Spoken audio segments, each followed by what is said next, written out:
ஸ்ரீமதே ராமானுஜாய நமஹா. இப்பொழுது சம்பிரதாயத்தினுடைய ஒரு முக்கியமான விஷயத்தை பற்றி பார்க்க போகிறோம். போன எபிசோட்லேயே ஒரு அம்சம் பார்த்துருந்தோம். போன எபிசோடுக்கு முன் எபிசோட் என்னன்னா, நமசால விரோதி திரயம் கழிக்கப்படுகிறது. அதில் மட்டினங்காமங்கள் மாற்று என்ற பாசுரத்தின்படி பிராப்திய விரோதியானது கழிக்கப்படுகிறது அப்படின்றத பார்த்தோம்.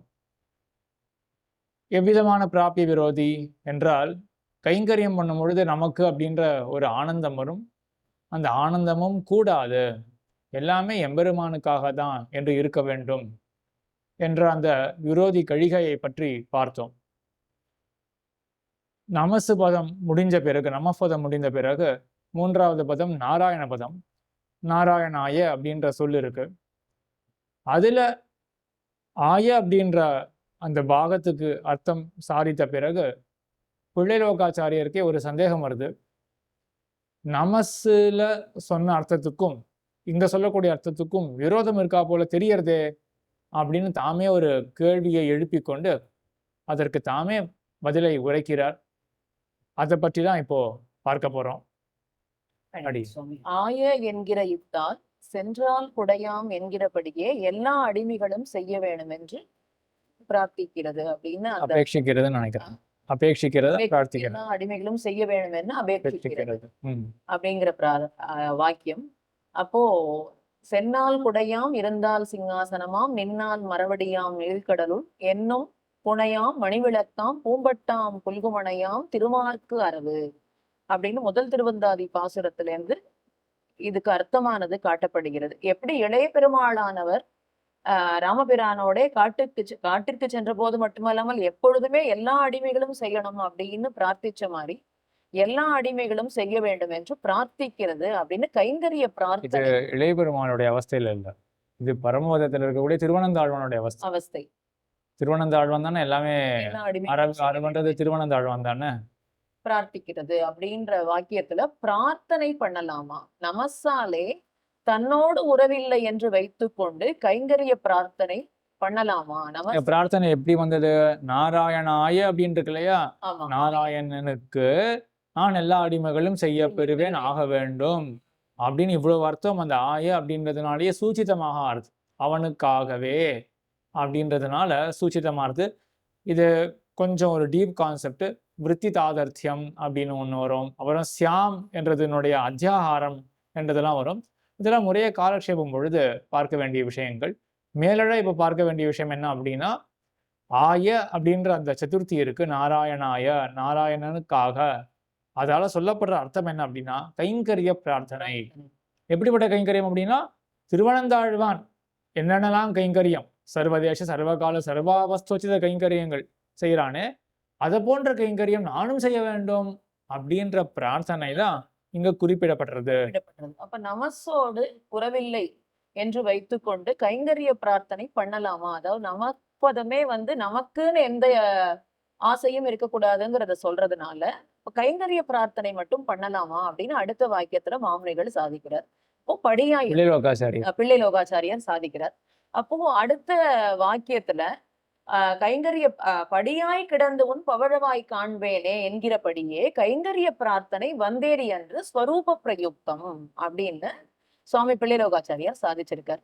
அப்போ கைங்கரிய பிரார்த்தனை பண்ணலாமா அப்படின்னா, எம்பெருமான் படியாய் கிடந்து உன் பவழவாய் அப்படின்னா, படிங்கிறது அச்சேதனம். உன் பவழவாய் காண்பேனே அப்படிங்கிற இடத்துல அவர் கைங்கரிய பிரார்த்தனை பண்றார். பவழவாய் காண்பேனேங்கிறது கைங்கரிய பிரார்த்தனையை சொல்லுகிறது. அப்போ அந்த பிரார்த்தனை எப்படின்னா, சேஷிக்கு அதிசயத்தை சேஷினா எம்பெருமான், தலைவனான அந்த எம்பெருமானுக்கு அதிசயத்தை விளைவிக்கிறதுக்காக அந்த பிரார்த்தனை பண்ணலாமே தவிர நமக்கு இன்பத்தை கொடுக்கிறது அப்படிங்கிறதுக்காக பிரார்த்தனை கூடாது. அதாவது எப்படி இளைய பெருமாளானவர் தன் தலைவனான எம்பெருமானுக்கு அதிசயத்தை விளைவிப்பதற்காக, அவனுக்கு சந்தோஷத்தை உண்டாக்கணும் அப்படிங்கிறதுக்காக எல்லா அடிமைகளும் தானே செய்ய வேண்டும் அப்படின்னு பிரார்த்திச்சாரோ, அது போல எம்பெருமானுக்கு ஆனந்தத்தை உண்டாக்குவதற்காக இந்த பிரார்த்தனை கூடும் அப்படின்னு மாமுனிகள் சாதிக்கிறார். சரி, இங்க இந்த படியாய் கிடந்து அப்படின்ற பாசுரத்தினாலதான் பதிலே தெரிவிக்கப்படுறது. கேள்வி என்னவாக இருந்தது? கைங்கரிய அச்சித்வத் பிரார்த்தனை கூடுமோ? அப்படின்னு கேள்வி இருந்தது இல்லையா? இப்போ கைங்கரிய பிரார்த்தனை கூடாது அப்படின்ற ஒரு பிரசக்தி பிரசக்தி. இருந்தாதான், அப்போ கூடுமா அப்படின்ற கேள்வியே எழும் இல்லையா? ஆமா. அப்போ கேட்கிறவாளுக்கு என்ன அபிப்பிராயம்? கைங்கரிய பிரார்த்தனையானது கூடாதே. பிரார்த்திக்கவே கூடாது ஜீவாத்மா. அதே தான் பிள்ளைலோகாச்சாரியர் அனுவாதம் பண்றார். ஆமா அப்படின்னு ஒப்புக்கொண்டு, அனுவாதம் பண்ணும்பொழுது என்ன சொல்றார்? நமசாலே தன்னோடு உறவில்லை என்று வைத்து. அப்போ நமசுன்றது என்ன தெரிவிக்கிறது? ஜீவாத்மா தனக்கு என்று ஒன்றையும் வைத்துக் கொள்ளக்கூடாது. அப்போ அதுல இந்த ஆனந்தமும் அடக்கம் தானே, பிரார்த்தனையும் அடக்கம் தானே. அடக்கம் தான். இப்போ பிரார்த்தனை அப்படின்றது என்ன? எனக்கு ஒரு விருப்பம் இருக்கு. அது நிறைவேற வேண்டும். இதுதான பிரார்த்தனை என்றது. அப்ப இவனுக்கு தனியா விருப்பம்ன்றது ஒண்ணு இருக்கலாமா? அப்படின்ற கேள்வி வருது இல்லையா?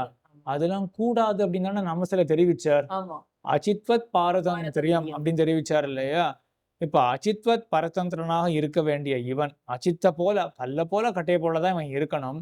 இவனுக்கு என்ன தனியா பிரார்த்தனை வேண்டி இருக்கு அப்படின்ற கேள்வி வர, அதற்கு பதிலாக இப்ப என்ன சாதிக்கிறார்? படியாய் கிடந்தவன் பவழவாய் காண்பேனே அப்படின்னு சாதிக்கிறாரா? இதுல இந்த பாட்டிலேயே இப்ப என்ன ஆறுது? அச்சித்வத் பாரதந்திரியம் அது இந்த காண்பிக்கப்படுறது படி அப்படிங்கிற பதம் அதுதான் முக்கியம் இங்க. ஆமா. இப்ப படி அப்படின்றதுனால என்ன காண்பிக்கப்படுறதுன்னா அச்சித்வத் அச்சித்வத் பாரதந்திரியம்.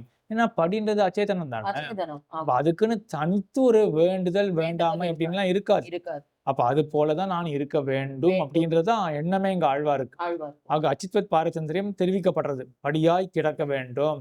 சரி, இப்படி கிடந்த பிறகு என்ன பண்றார்? உன் பவழவாய் காண்பேனே அப்படின்னு சொல்றாரு இல்லையா?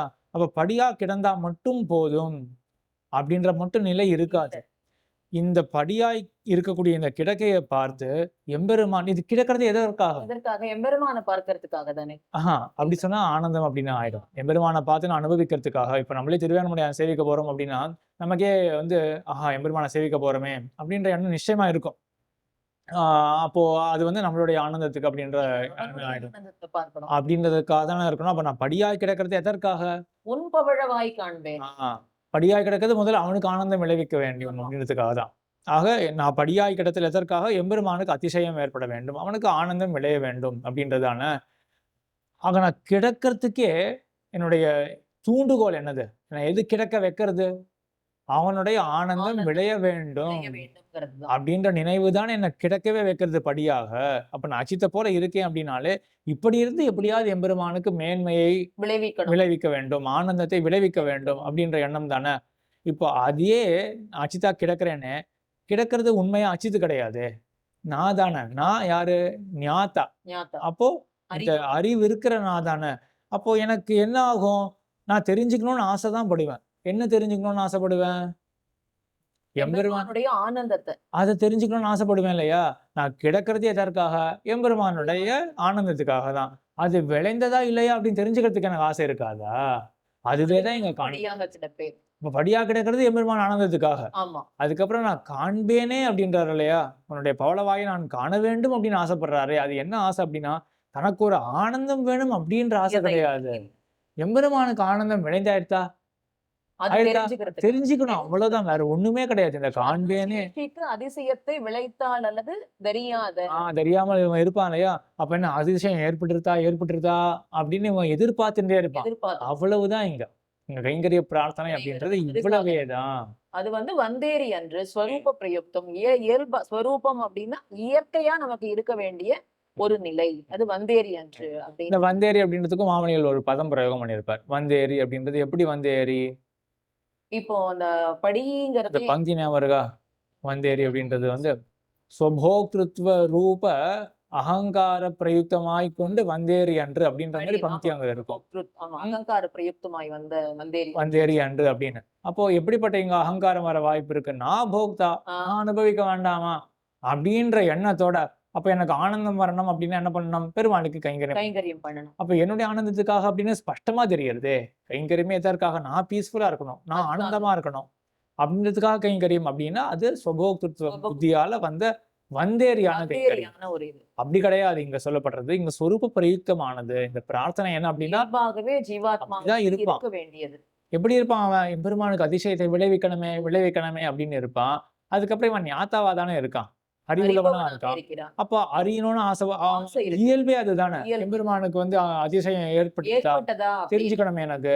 அவ்வளவுதான் இங்க சொல்லப்படும். ஏற்படலைன்னா இவனால தரிக்க முடியாது அப்படிங்கிற ஒரு நிலையில இருக்கிறதுனால இவன் ஆசைப்படுறான். இந்த பிரார்த்தனை கூடும் அவ்வளவுதான் அப்படின்னு அது அப்படின்னு பிள்ளைலோகாச்சாரியர் சாதிக்கிறார். எவ்வளவு அழகான அர்த்தங்கள். ஆச்சாரியாள்லாம் எவ்வளவு வந்து பகவத் விஷயத்துல அவகாகித்து உள்ளே புகுந்து இவ்வளவு அர்த்தங்களை தாங்களும் யோசிச்சு நமக்கும் கொடுத்திருக்கார்கள் அப்படின்றது ரொம்ப வியப்பா இருக்கு. அனுபவிக்கிறதே பெரும் பாக்கியம் சுவாமி. பாக்கியமா இருக்கு. அதுவும் பிள்ளைலோகாச்சாரிய ஸ்ரீசுக்திகள், ஸ்ரீசுக்திகள். மாமுனிகளுடைய ஸ்ரீசுக்திகள் எவ்வளவு அமிர்தமயமா இருக்கு. ஆக எல்லாருமே இந்த மாதிரி ஆழமான இந்த விஷயங்களை காலக்ஷேப முறையில கற்றுக்கொள்ள வேண்டும். அனைவரும் பூர்வாச்சாரியாளுக்கு பண்ணக்கூடிய கைங்கரியம் இதுதான் அப்படின்றத உணர வேண்டும். பூர்வாச்சாரியால் கஷ்டப்பட்டு அவர்கள் நமக்காக தான் இவ்வளவு அர்த்தங்களை சேமித்து வைத்திருக்கார்கள். ஆச்சாரிய ஹிருதய வியாக்கியானத்தை பத்தி அந்த சரித்திரம் கேள்விப்பட்டிருக்கீங்களா? ஆச்சாரிய ஹிருதய வியாக்கியானம் பண்ணும் பொழுது மாமுனிகளுடைய சரித்திரம் கேள்விப்பட்டிருக்கீங்களா? கோயில் அண்ணன் கேட்கிற சரித்திரம். மாமுனிகள் வந்து தன்னுடைய திருநட்சத்திரம் முதிர்ந்த நிலையில தான் ஆச்சாரிய ஹிருதயத்துக்கு வியாக்கியானம் திருடினார். அப்ப என்ன பண்ணாருன்னா சயிச்சின்னு இருப்பாராம். திருப்பலியில சயிச்சின்னு இருப்பாராம். அப்போ இந்த தொடையில வச்சோ ஏதோ ஒரு கஷ்டப்பட்டு எழுதின்னு இருப்பாராம். ஆணியை வச்சு எழுதுவாராம். ஆமா சுவாமி, பிற்பட்டோரும் பேரன் பேத்திகள் எல்லாம் அனுபவிக்கணும். கோயிலண்ணன் கேட்கிற கேள்வி இது. கோயிலண்ணன் வந்து இப்படி கஷ்டப்பட்டு தான் எழுதலாமா அப்படின்னு கேட்கும் பொழுது, உம்முடைய பேரன் பேத்திக்காக தான் நான் எழுதிட்டு இருக்கேன் இதெல்லாம் அப்படின்னு மாமுனிகள் சாதிச்சு கேட்கறோம் இல்லையா? இது மாமுனிகள் சரித்திரம். எம்பெருமானார் சரித்திரத்தையும் யோசிச்சு பாருங்க. அவர் காஷ்மீரத்துல இங்க தெற்கு மூலையிலிருந்து எங்கேயோ வடக்குக்கு போயிருக்கார் காஷ்மீரத்துக்கு. அங்கேருந்து விருத்தி கிரந்தத்தை சம்பாதிச்சு அதுக்கு பிறகு ஸ்ரீபாஷ்யத்தை இட்டு இருக்கார். முதல் கமாண்ட் என்ன பண்றார்? படித்வா பாஷ்யம் அப்படின்னு பாஷ்யத்தை படிங்கோ அப்படின்னு சொல்லியிருக்கார். ஸோ அதுல யாருக்கெல்லாம் காலக்ஷேப ரீதியா முழுசா சாந்தி பாட்டத்தோட கேட்கறதுக்கு அதிகாரம்லாம் இருக்கோ கண்டிப்பா பண்ணிதான் ஆகணும். மற்ற ராமானுஜதாசர்களும் ஸ்ரீபாஷ்யத்தினுடைய மேலழ இருக்கக்கூடிய சாரமான அம்சங்களை கண்டிப்பா தெரிஞ்சுட்டு தான் ஆகணும். அது ஸ்ரீபாஷ்யத்தை பொறுத்தவரையிலும். அதே போலதான மாமுனிகளுங்க கஷ்டப்பட்டிருக்கார். ஆச்சாரிய ஹிருதயம் வியாக்கியானம் பண்ணதே எதற்காக? நமக்காக தானே தாமே சொல்லியிருக்காரே. அப்படி இருக்கும் பொழுது மாமுனிகளுக்கு ஒரு கைங்கரியம் பண்ண வேண்டும் என்றால் அப்ப மாமுனிகள் இட்டருடைய வியாக்கியானங்களை நாம் படிக்க வேண்டாமா? ஆகையினால எல்லா அடியார்களும் பூர்வாச்சாரிய கிரந்தங்களை நல்லபடியாக படிக்க வேண்டும் என்று பிரார்த்தித்து கொண்டு அமைகிறோம். தன்யோஸ்மே சுவாமி, பரம கிருபை. ஸ்ரீமதே ராமானுஜாய நமः.